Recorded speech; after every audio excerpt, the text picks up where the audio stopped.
There was only one school in Brownville, and I was the only teacher.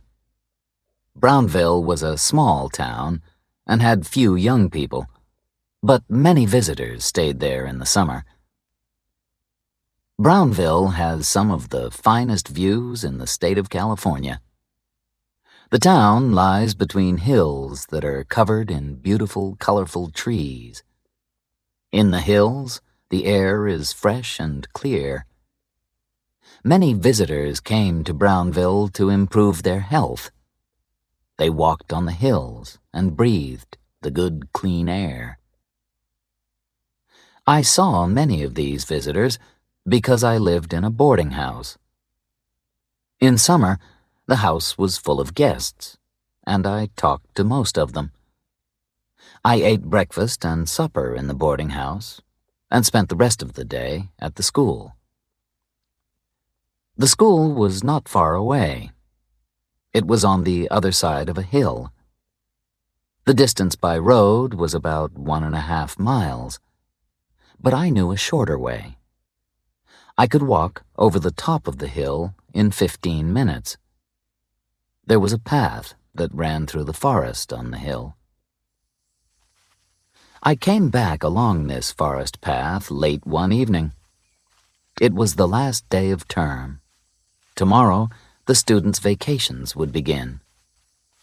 I had stayed late at the school because I had been writing reports about the students. The sun was going down in the sky. Its golden light shone through the trees and made long, dark shadows. I was tired. I sat down on an old fallen tree and looked at the sun setting in the darkening sky. It was calm and peaceful in the forest. Suddenly, I heard voices. One was a woman's voice, and she sounded angry. The second voice belonged to a man. It was a deep and musical voice, the voice of a singer. I could not see who was speaking, but I could hear the words clearly. "Don't threaten me," the man said. "You can do nothing. Don't try to change anything, or you'll both suffer." "What do you mean?" said the woman's voice angrily. It was a cultivated voice. She spoke clearly and well. "Do you mean that you'll murder us?" The man did not reply. I wanted to get to the boarding house. It was supper time, and I was hungry. But I did not want to pass the man and woman. I looked around and saw no one. I stood up quickly and walked on. It was almost dark now, but suddenly I saw the two people among the trees. They were standing on the path. The man was tall and slim. He seemed to be wearing black clothes. But there were too many shadows, and I could not see clearly. The woman wore a pale gray dress. They did not see me. As I watched, the woman knelt on the ground in front of the man. She held her hands together in front of her face. Was she begging for the man's help? Or was she praying that he would not hurt her? I did not like this scene. There was trouble here. I stepped behind a large tree. When I looked at the path again, the man and woman had disappeared. I walked on until I saw the light of the lamps shining from the windows of the boarding house. The scene of the man and the woman in the forest stayed in my mind. It had made me feel unhappy and uncomfortable. I saw some new guests at breakfast the next morning. A young woman sat at a table opposite mine, but she was not the woman who I had seen last night.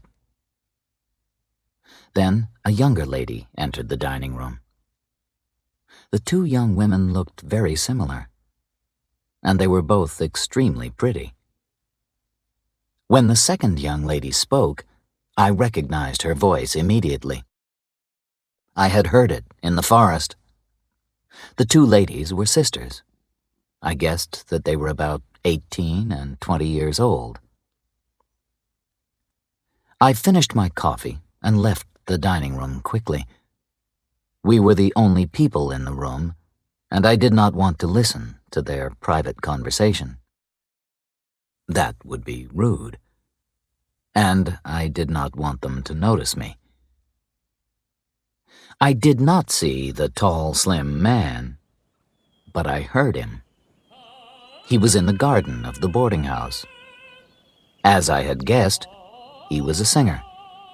He was practicing his singing. He was singing La Donna è mobile, a song from Verdi's opera Rigoletto. The singer had a very good, strong voice. Maybe it was too good. Why was he in a simple boarding house in Brownville and singing in this way? This was strange. Did he want the guests to admire his voice? I walked away quickly. When I returned to the boarding house later, I saw the elder sister. She was standing in the garden with the singer. He was dressed in black clothes. His back was turned toward me, so I could not see his face. Brownville was a small town, and it had no theaters or restaurants. So when the people of Brownville finished their work, they enjoyed gossiping. I enjoyed gossiping too. Who were these unusual visitors, and what was their story? The singer was talking easily to the younger woman. I guessed that they knew each other well. When I came into the garden, he stopped talking and turned around. He looked straight at my face. The man was not young. I guessed that he was about 50 years old. His face was extremely handsome. His hair was thick and black as the clothes that he wore. And the clothes were very fine. They were smart, fashionable, and well-made. They looked expensive. He could not have bought clothes like these in Brownville. I had seen pictures of opera houses in the fashionable cities of Europe. This man reminded me of the men in those pictures. The man looked at me as if he knew the thoughts in my head. Did he know what I was thinking? The expression on his face was not angry or frightening, but I suddenly felt afraid. Why? I could not explain it. I only knew that I was afraid of this dark and handsome man. He was dangerous. I did not like him. He put his hand on the young woman's arm and turned her away. Then they stepped inside the boarding house and disappeared. Neither of them spoke to me. The landlady of the boarding house always liked to gossip. She always had the latest news and was happy to talk about it. So I asked her about the new guests. The two girls are Pauline and Eva Maynard, and they've come from San Francisco, the landlady said. Pauline is the older sister. The man's name is Richard Benning. He is their guardian. He has taken care of the girls since their father died. Soon, when the girls are 21, they'll have their father's money. Meanwhile, Eva isn't well. Mr. Benning believes that the good air of Brownville will improve her health. Mr. Benning takes very good care of the two girls, the landlady went on. He spends a lot of money on them, and on himself, but maybe he's spending their father's money. It was now my summer vacation. I did not have to go back to the school for several weeks. I walked on the hills and enjoyed the views and the fresh air. I often met Richard Benning and the two girls, walking on the hills too. They seemed to be very happy together. Then I remembered the strange words that I had heard one of the sisters say. "Do you mean that you'll murder us?" Why had Eva Maynard said this? For a short time, I forgot those frightening words. Then, one morning, the people of Brownville were all talking about a tragedy. Something terrible had happened in their town. Pauline Maynard, the elder sister, had died. Many people came to the boarding house to say a few kind words. I went into the sitting room. Eva Maynard was standing beside the body of her dead sister, and she was weeping. Pauline Maynard was lying in a wooden coffin. Her face was extremely pale. She looked as if she were asleep. A crowd of people stood in the doorway of the sitting room and stared at the scene. Suddenly, Richard Benning pushed his way through the crowd and entered the room. He tried to hold Eva's hand, but she pulled it away. She stood up and cried out. "It's you!" she shouted. "You've done this! You! She doesn't know what she's saying, Richard Benning said in a soft voice. She's had a terrible shock. She's upset. Benning moved toward Eva, but she stepped away from him.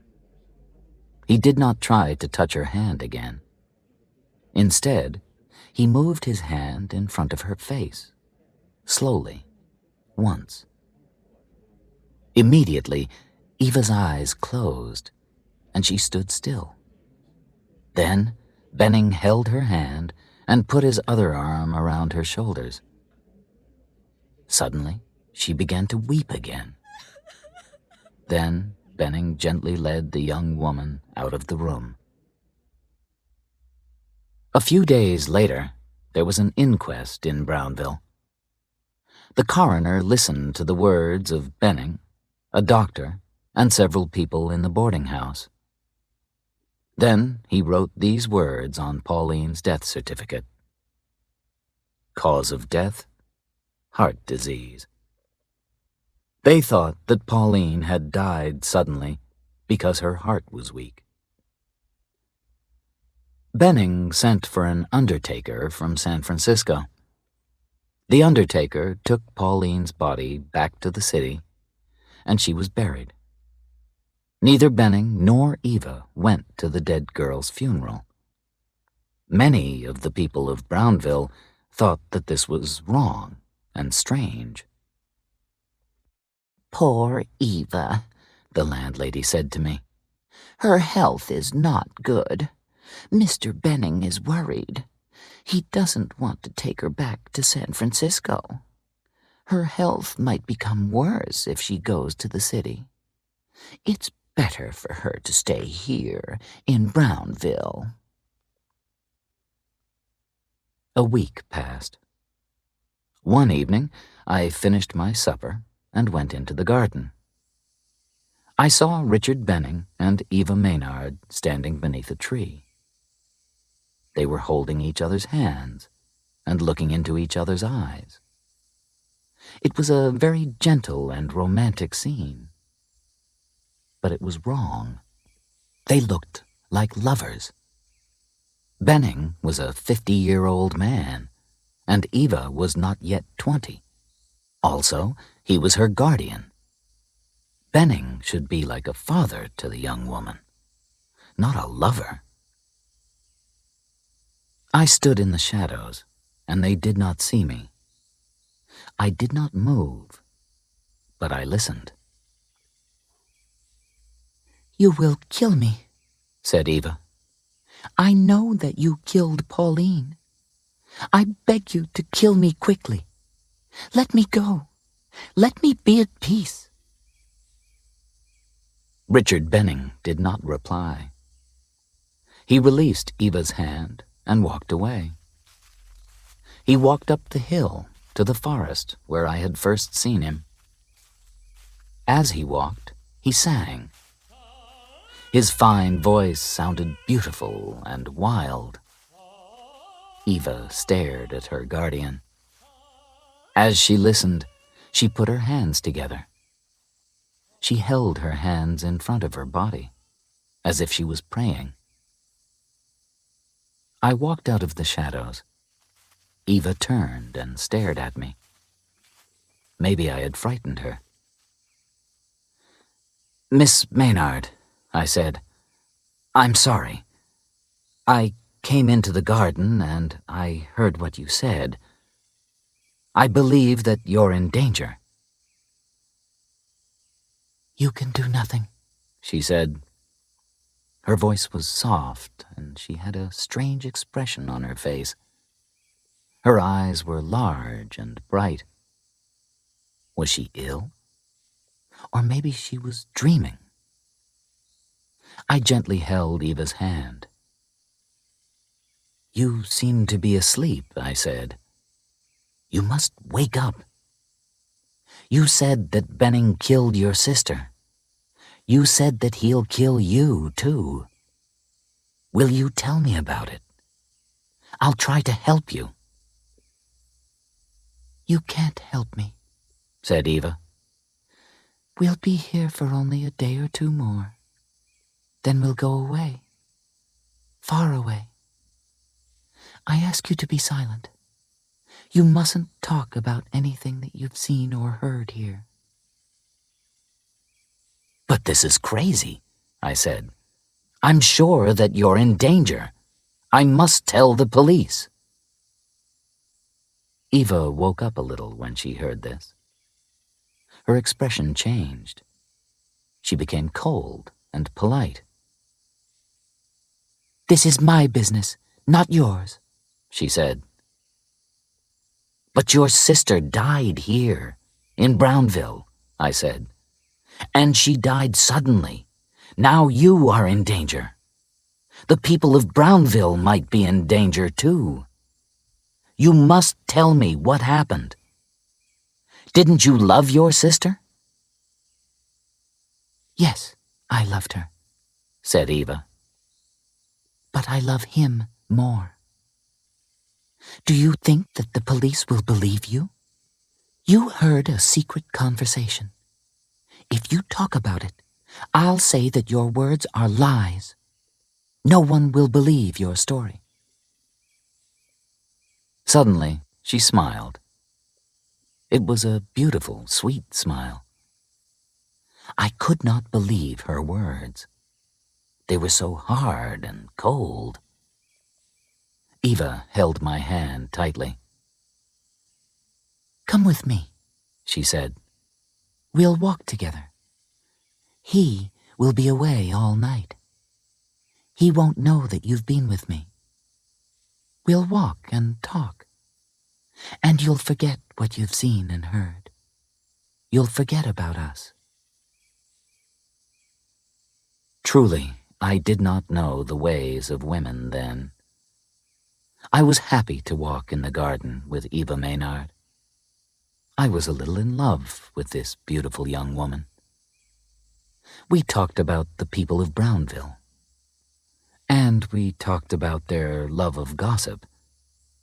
I did not want to go to my bed. Before I said good night, I asked Eva to walk with me the next day. There's an old mill on the top of the hill. Will you walk there with me tomorrow afternoon? We can enjoy the fine views from the mill. If he's not here, yes, I'll walk there with you, said Eva. I went to bed feeling happy. I smiled happily as I fell asleep. The next morning, I awoke feeling even happier. Today is going to be a special day, I thought. Eva was not in the dining room at lunchtime. Maybe I had hoped for too much. I am only a school teacher in a small town, and I am not very rich or very handsome. But I was not disappointed. Eva came into the garden. Benning must have gone away. I was the happiest man in the world. Eva said nothing as I followed her up the path to the old mill. She knew the way there because she had walked to the mill many times with her guardian. Eva and I did not have a conversation, but she sang songs. She sang happy and sad songs. Her feelings changed as quickly as clouds pass across the sky. 1 minute sunshine, the next minute shadow. I was happy to be with her, whatever she felt. She walked, and I followed. When we came to the mill, she did not stop walking. She crossed an old wooden bridge and took the path up the high hill. It was the path to a place called the Eagle's Nest. This was where the path ended, on a cliff high above the forest. The view from the Eagle's Nest was beautiful. I was a little afraid. The view was fine, but I did not like to go near the edge of the cliff. The ground was more than 200 feet below us. But Eva stood on the cliff's edge and looked up, not down. Suddenly, I heard footsteps, and Richard Benning came and stood beside us. "I saw you walking on the path," he said carelessly, "so I came up too." Eva turned toward us. She still stood on the edge of the cliff. Her eyes were shining, and she was smiling. There was a look of love on her face. I'm so glad that you came, she said. She was staring at Benning. Her loving expression showed that she was telling the truth. But then I saw something else in her expression. Eva's mouth was smiling, but suddenly there was fear in her eyes. She looked like a frightened animal. With a smile on her lips and fear in her eyes, Eva stepped backward. She fell over the edge of the cliff to the ground below. Benning and I ran down the path to the bottom of the cliff. He got there before me. I did not want to look at Eva's body. Beautiful Eva was no longer beautiful. Benning looked at her carefully, but he did not touch her. "She's dead. Quite dead," he said. "I'll go to the town and get a police officer. Please, stay here with the body." I did not know what to say.